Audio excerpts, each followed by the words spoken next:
আপনারা কি জানেন আমাদের ভারতের একটা মন্দির যা কিনা ১৭ বার আক্রমণ করা হয়েছিল? হ্যাঁ, সত্যিই।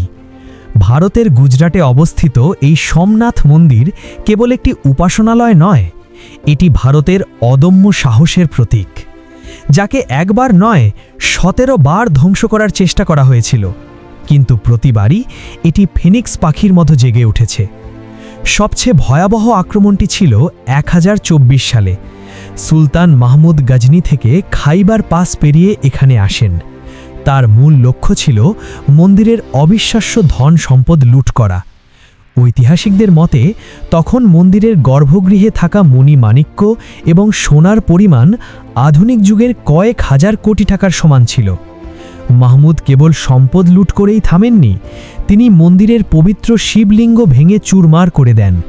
হাজার হাজার পূজারী মন্দিরের পবিত্রতা রক্ষায় প্রাণ বিসর্জন দেন। সেই দিন আরব সাগরের নীল জল ভক্তদের রক্তে লাল হয়ে গিয়েছিল। কিন্তু বিশ্বাসকে কি আর পাথর দিয়ে আটকানো যায়? গজনির পর আলাউদ্দিন খিলজি থেকে শুরু করে আওরঙ্গজেব বারবার আঘাত হেনেছে, তবুও ভারতের রাজারা বারবার এর পুনর্নির্মাণ করেছেন। বর্তমানের এই বিশাল মন্দিরটি সর্দার বল্লভভাই প্যাটেলের উদ্যোগে ১৯৫১ সালে পূর্ণতা পায়। আজ সোমনাথ মন্দির আমাদের শেখায় যে মন্দিরের পাথর ভাঙা সম্ভব, কিন্তু সনাতন সংস্কৃতি আর মানুষের বিশ্বাসকে ধ্বংস করা অসম্ভব। আপনি কি এই পবিত্র মন্দিরে কখনো গেছেন? কমেন্টে জানান। আর এমন ইতিহাসের জন্য সাবস্ক্রাইব করুন।